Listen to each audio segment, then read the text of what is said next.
Ikiwa kuna ugonjwa ambao hutia dunia nzima kiwewe, basi ni vigumu kupata ule unaoshindana na Ebola. An outbreak of Ebola in the Democratic Republic of Congo. Ebola outbreak. The Ebola outbreak. Ebola epidemic.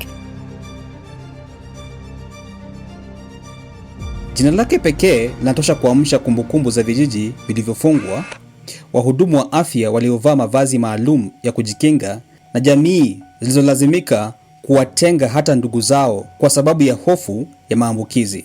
Ugonjwa huu ambao milipuko yake mingi imewahi kutokea katika Afrika ya Kusini mwa jangwa la Sahara ni mojawapo ya magonjwa hatari zaidi kuwahi kujulikana kwa binadamu. Bila matibabu na huduma za haraka, unaweza kusababisha vifo kwa idadi kubwa ya wagonjwa wake.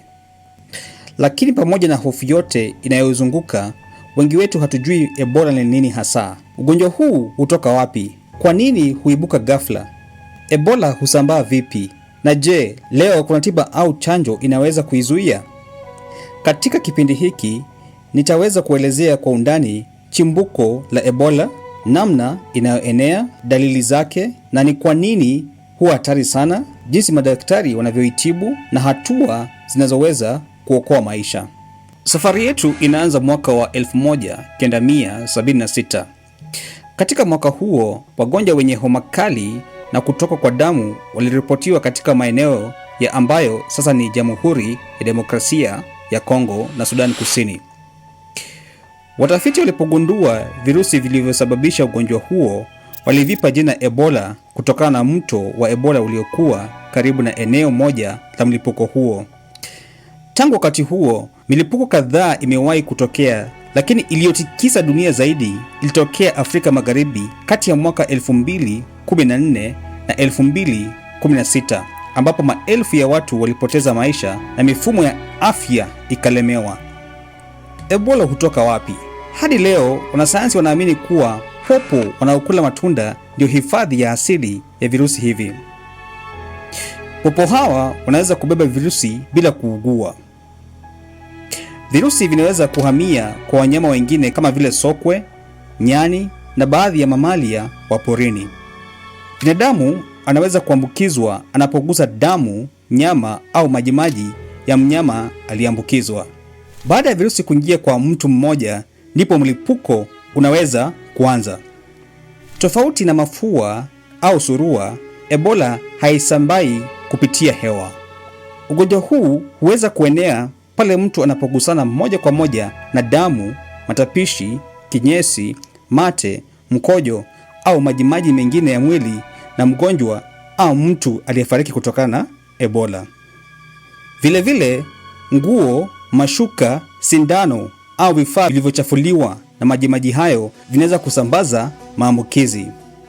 Ndio maana wahudumu wa afya hulazimika kuvalika mwili mzima wanapowahudumia wagonjwa hawa. Baada ya kuambukizwa, dalili hazitokei kwa mara moja.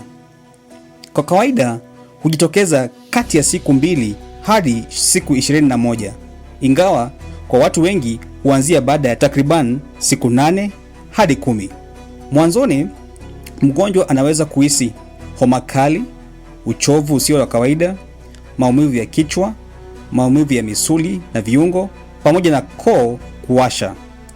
Kwa sababu dalili hizi zinafanana na malaria au homa ya matumbo au mafua makali, Ebola inaweza kuchanganywa na magonjwa mengine katika hatua za mwanzo.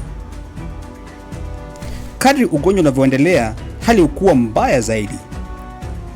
Mgonjwa anaweza kuanza kutapika, kuharisha sana, kupata maumivu makali ya tumbo na kupoteza maji mengi mwilini. Baadhi ya wagonjwa hupata kutokwa na damu kupitia fizi, pua au sehemu zingine za mwili. Lakini si kila mgonjwa wa Ebola hutokwa na damu. Hili ni jambo ambalo watu wengi hulielewa vibaya. Kwa nini Ebola hukuwa hatari kiasi hiki? Virusi hivi vinapoingia mwilini havibaki sehemu moja. Huenea kupitia damu na kushambulia aina mbalimbali za seli za kinga ambazo ndizo askari wa kwanza wa mwili kupambana na maambukizi. Badala ya mwili kudhibiti virusi ndivyo huanza kudhibiti mwili. Kadri vinavyozidi kuongezeka, mfumo wa kinga huanza kutoa kemikali nyingi za uchochezi ambazo zinaweza kuharibu mishipa ya damu na tishu mbalimbali. Mishipa ya damu inaweza kuanza kuvuja na mgonjwa kupoteza maji mengi kupitia kutapika na kuharisha. Wakati huo huo, ini, figo na viungo vingine muhimu vinaweza kuanza kushindwa kufanya kazi ipasavyo. Bila matibabu ya haraka, shinikizo la damu hushuka, mwili hukosa oksijeni ya kutosha kwenye viungo muhimu, na mgonjwa anaweza kuingia kwenye mshtuko mkubwa wa mwili unaoitwa shock. Hali hii ndio inasababisha vifo kwa wagonjwa wengi wa Ebola, si kutoka kwa damu pekee kama watu wengi wanavyoamini. Kwa kweli, si kila mgonjwa wa Ebola hutoka kwa damu. Kwa wengi, upungufu mkubwa wa maji mwilini, kushindwa kwa viungo muhimu na mwitikio mkali wa mfumo wa kinga ndiyo hatari kubwa zaidi. Madaktari wanatibuje Ebola? Miaka ya nyuma, jibu la swali hili lilikuwa la kutisha. Madaktari hawakuwa na dawa maalum ya kupambana moja kwa moja na virusi vya Ebola. Walichoweza kufanya ni kupambana na maradhi ambayo virusi vilikuwa vimesababisha mwilini. Lakini leo hali imebadilika sana. Hatua ya kwanza kabisa ni kumtenga mgonjwa ili kuzuia maambukizi kuenea kwa watu wengine. Kisha madaktari huanza kupambana na tatizo kubwa zaidi linalotisha maisha ya mgonjwa: upungufu mkubwa wa maji na madini muhimu mwilini. Kutokana na kutapika na kuharisha mara kwa mara, mwili hupoteza maji kwa kasi sana. Ndiyo maana wagonjwa wengi huweka dripu za maji na elektrolaiti ili kurejesha kile ambacho mwili imepoteza. Wakati huo huo, madaktari hufuatilia kwa karibu shinikizo la damu, kiwango cha oksijeni, sukari kwenye damu na utendaji wa viungo muhimu kama ini na figo. Iwapo mgonjwa atapata maambukizi mengine ya bakteria, hupewa madawa ya kuyatibu. Akipata shida ya kupumua, hupewa oksijeni na msaada mwingine wa kupumua. Kwa ufupi, madaktari hujaribu kuupa mwili muda na nguvu wa kutosha ili mfumo wa kinga uweze kupambana na virusi hivi. Sasa hapa ndipo sayansi inapopiga hatua kubwa. Katika miaka ya karibuni, wanasayansi walitengeneza dawa maalum zinazojulikana kama monoclonal antibiotics. Hizi ni kingamwili zinazotengenezwa kwenye mahabara, zimeundwa kutambua na kushikamana na virusi vya Ebola na kuvizuia visiendelee kuingia kwenye seli za mwili. Kwa kufanya hivyo, virusi hupata ugumu wa kuendelea kuongezeka na mfumo wa kinga hupata nafasi nzuri zaidi ya kuvishinda. Dawa hizi zimeonyesha uwezo mkubwa wa kuongeza nafasi ya kupona kwa wagonjwa, hasa zinapotolewa mapema baada ya ugonjwa kugundulika. Na hilo linafundisha jambo muhimu sana. Ukichelewa kutafuta matibabu, virusi hupata muda wa kuharibu mwili kwa kiwango kikubwa zaidi. Lakini ukiwahi hospitalini mapema, nafasi ya kupona huongezeka kwa kiasi kikubwa. Ndio maana katika mapambano dhidi ya Ebola, silaha kubwa si dawa pekee.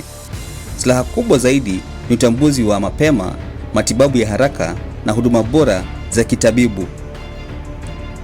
Je, mtu akipata Ebola lazima afe? Jibu ni hapana. Ingawa Ebola ni ugonjwa hatari sana, si kila mgonjwa hufariki. Uwezekano wa kupona huongezeka haswa ikiwa mgonjwa atagunduliwa mapema na kupata huduma bora za kimatibabu kama kuongezewa maji, kusawazishiwa madini mwilini, kusaidiwa kupumua inapobidi na kutibiwa matatizo yanayojitokeza. Kwa baadhi ya aina za virusi vya Ebola, pia kuna dawa maalum ya kinga mwili na chanjo zilizothibitishwa kusaidia kupunguza hatari ya ugonjwa, ingawa hazifanyi kazi kwa kila aina ya virusi vya Ebola. Hii ndio sababu utambuzi wa mapema ni silaha muhimu zaidi. Na je, tunawezaje kujikinga? Kuepuka kugusa damu au majimaji ya mtu mwenye dalili za Ebola, kutumia vifaa vya kujikinga wakati wa kumhudumia mgonjwa, kutafuta taratibu salama za mazishi na kuripoti haraka visa vinavyoshukiwa ni hatua muhimu za kudhibiti ugonjwa huu. Kwa jamii zilizo katika maeneo yenye milipuko, ushirikiano kati ya wananchi na wahudumu wa afya hukuwa muhimu kuliko kitu kingine chochote. Ebola ni mfano wa jinsi kiumbe kidogo kisichoonekana kwa macho kinavyoweza kubadilisha historia ya mataifa. Lakini pia ni mfano wa nguvu ya sayansi.